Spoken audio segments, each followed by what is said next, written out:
It's time to search for the dead man's booty, my fellow ice cubes, because we are moving to the parrots. A world of giant cannons and angry parrots is waiting for us. It is the second world of our time adventure and yet another hope to find Dave's Taco. Today we will have a zombie barbecue right on the pirate ship, so stay with us to fry some annoying parrots and delicious seagulls. Without further ado, let's jump into the golden age of zombie piracy. I thought we were trying to get back home and get your taco. But pirates, hang on to your parrots and peg legs. You know, Crazy Dave has a point in this question, as now we're a few steps closer to reaching it once again.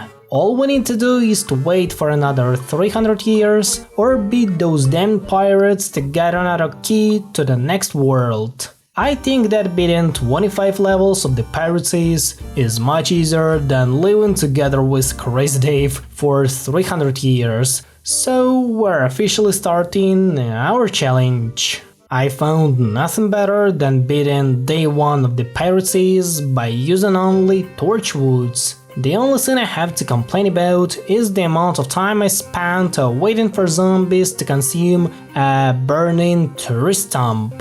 After spending 5 minutes of my life on that scene, the idea of planting torchwoods is now abandoned by me. However, the jalapeno effect is a major reason to remember it as a good level. Day 2 was the perfect time to fry some seagulls coming from the water lane, especially since we aimed to plant a whole column of pepper plants. You know, I like grilled peppers. They taste exceptionally good if you mix them with some other vegetables and then consume them together with fried potatoes or meat. It's really hard not to speak about food while playing with such a delicious plants.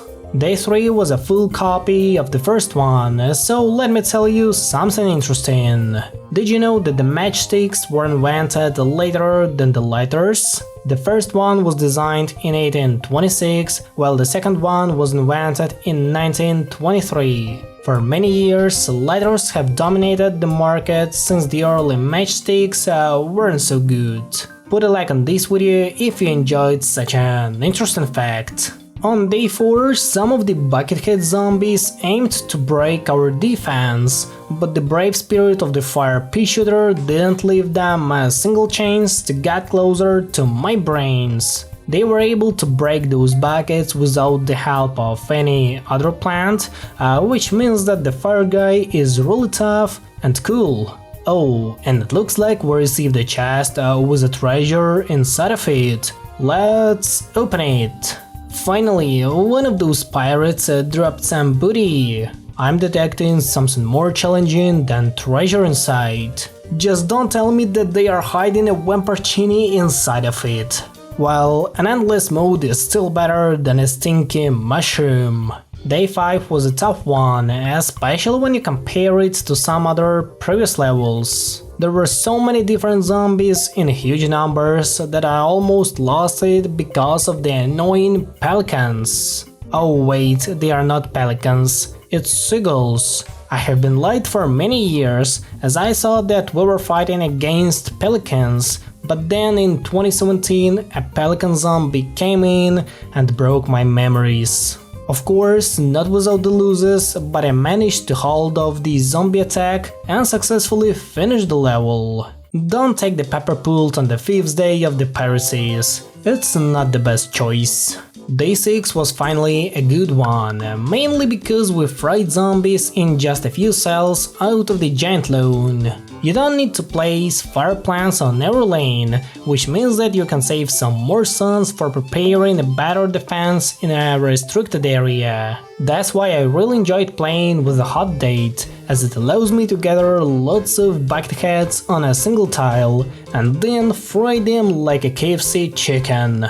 Mr. Floppa would enjoy it. Oh, did I tell you that Inferno is an insanely cool plant? This fiery dude can stop the barrel zombie with a single flame shot. It's only day 7 of the pirate seas, but such a plant is already needed to deal with the local zombies. I could probably beat it using a pepper pult, but it wouldn't be such a cool level without fire tornadoes. Oh, and it looks like we received a map. Let's look at it. Look out, it's a map. To treasure, it says no zombies. Maps don't lie. Well, we do have a shovel. Let's go, no time for precautions. We can't trust those guys because they don't even mention what type of prize is hiding here. Maybe I want to get a plush elephant or just a bottle of cold tea. They can't be sure about my dreams. Hail, fellow captain. Be advised that your sailing vessel is of insufficient size. Sincerely, Dr. Edgar Zomboss. Huh? What's that now? We are gonna need a bigger boat. Day 8 was one of the classical conveyor belt levels, so that's a great chance for a bit of PVZ2 nostalgia.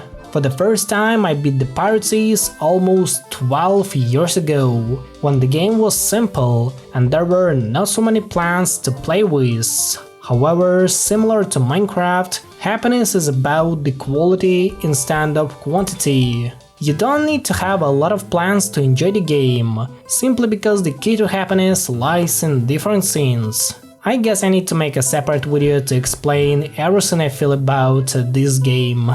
I really enjoyed playing day 9 of the pirate seas, because I didn't have to spend a lot of suns to build a proper defense. The entire level was beaten with the help of the few pepper pults and fire pea shooters, along with an ugly blaze leaf, which played a major part in defeating swashbucklers and bucket heads. Don't miss your chance to get an ugly friend and fry zombies with a fire animated by Patrick. On day 10, my choice fell upon the Snapdragon, one of the oldest fire plants in PVZ2. Back in 2013, he was one of the only fire plants that you could get while beating the adventure mode. We all understand that he isn't so good today, especially since Snapdragon has to compare with some tough plants like Wasabi Whip or Inferno. Even this level wouldn't be possible to beat without the peppermint, meaning that Snapdragon is mostly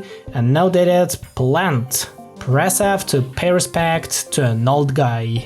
Day 11 isn't so hard, since we planted a whole column of Wasabi Whip. Unfortunately, none of the zombies could evaluate its spicy taste, so they preferred to bypass such a dangerous guy. It was the right choice, because the Wasabi Whip doesn't like them either. Well, at least we fried some delicious birds on the water lanes. Does it taste like KFC? I don't know. It looks like we unlocked a coconut cannon.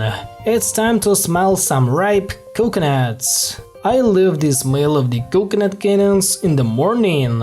Smells like, well, coconuts. I've got a special feeling about day 12 since it was one of my least favorite levels in PVZ2. When I was a kid, I couldn't appreciate playing such a cool minigame. Almost 12 years ago, shooting coconuts was way tougher as the seagulls were moving much faster and the needed score was way higher than it is today. I know that this level has no connection to our challenge, but who cares about it? Let's simply enjoy the game and the levels it offers to us. On day 13, we had to gather 2000 suns, which allowed me to get anything I wanted to. However, the only thing I cared about was planting a full column of peppers and fire peas. Oh, and of course, frying Popka the parrot. I didn't allow you to steal my sunflowers. That was a good lesson for a little stealer and his fellow captain. It's low tide and the waves are coming in. Grab your water wings, we are going to get wet. Day 14 was finally the first last stand level of the pirate seas, which allowed me to prepare a great defense line. This time I decided to rely on my favorite pumpkin with the green fire and the sticky hot date that attracted all the pirates to its sweet taste. However, I forgot about the barrel zombie, which broke the first defense line, but didn't get to the second and third ones. Thanks to the plant food ability of my lovely pumpkin, we managed to beat the level without losing any lone movers and at the same time with lots of red birds. Now we have finally enough food for the rest of the levels. On day 15, I received a free 3-peater, which means that the time has finally come to plant a lot of torchwoods. Of course, this wasn't the only way to defeat the zombies, but the level itself was pretty hard, so I put a lot of my efforts into beating it, especially since I had no ability to destroy the imp cannons. Sometimes the way I beat the levels isn't the most efficient, but surely the most hilarious one. Who except me would decide to bring torchwood to that level? I have started becoming crazier than the Crazy Dave. Remember, protect those plants. And don't let those beans walk the plank. I get the point, Crazy Dave. I won't take any serious fire plants to beat it. No, seriously, you can beat day 16 of the Pirate Seas without taking any plans, because the Sprint Bean can do everything on its own. You just need to save enough plant foods to get rid of swashbucklers and zombie hordes. What about snapdragons? They were just having a good time, feeling like they were the main characters of this level. It's really strange to look at how the meteor flower attacks the imp cannon. That's all you need to know about the modern PVZ2. On day 17, we faced a ton of weird zombies that tried to reach my brain. However, even Popka the parrot wasn't able to steal my pepper pult, so don't mess around with such an efficient fire machine. On day 18, we had to play with some pre-picked plants, so let me tell you something interesting about myself. Did you know that the Pirate Seas used to be my favorite world in PVZ2? When I started playing this game, it had only 3 worlds, and the map was very different from what we see in 2025. It has been a long time since I first beat the Pirate Seas, but it still feels like a place you always want to enter. Just like playing Minecraft beta after 14 years since its release. I can't say much about day 19 because it was a full copy of day 1 with only some additional goals like gathering suns and saving weird flowers from zombie trampolines. Well, at least I had some fun while burning them with my lovely fire pea shooter. You won't believe me, but day 20 was pretty much the same as day 19. Yeah, that's not a joke. Well, in such a case, I'll tell you something about the Pirate Seas. Did you know that the pirate Captain Zombie and Popka the Parrot used to have their own voice lines? The reason why they were deleted is still unknown, but I wish the PopCap developers would add them back into the game, as it gives a special vibe to everything that is happening on the lone. On day 21, we once again had to gather some suns, so that's why I planted so many fire pea shooters. Now, not even the imp cannons could think about reaching my brain, as the fire peas are the best argument in the case of a heavy zombie spam. Also, the buckethead zombie can't forget about saving its bucket. Oh, and it looks like we unlocked an additional seed slot. It will allow us to take on more fire plants. That's really nice. Day 22 was one of my favorite last stand levels in the entire game, so let me tell you what I prepared for it. This time we were defending the lone using one column of fire pea shooters combined with 2 columns of pepper pults. This is an insanely effective combination, as it allowed me to beat that level in just 2 minutes. What a great combo for such a good level. Day 23 is probably a full copy of day 2, with the only difference being the level goals. This time I decided to fry my lovely seagulls with the help of the pyro wine combined with the hot heat of Wasabi whip. It was so enjoyable to look at. Floppa with an AK-47 would approve it. On day 24, I had to protect a few spring beans from being eaten by seagulls or stolen by Popka, so I found nothing better than planting a lot of fiery wasabis, only to make sure that each zombie could be defeated.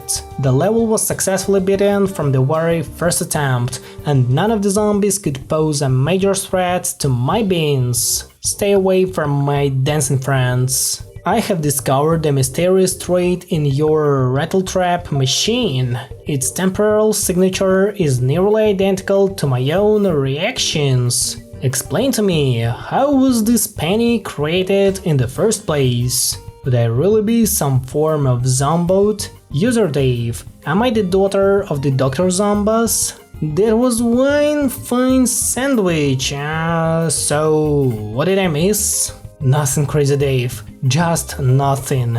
Unfortunately, day 25 didn't contain any fire plants except for Snapdragon, so it was just a usual battle with Dr. Zomboss that lasted only 3 minutes. Please tell me about your creation process. It was pretty easy. I found some tiny webby stuff. Then I put it between 2 slices of bread. Boom! Awesome sandwich. Such a proliferous bunk. I should have expected as much. I'll have the answer someday, when Dave's brains are on my plate. Anyway, the key is mine, which means that we are moving to the Wild West. Another 25 levels are waiting for us, but this time with lots of dynamite and delicious fried chicken.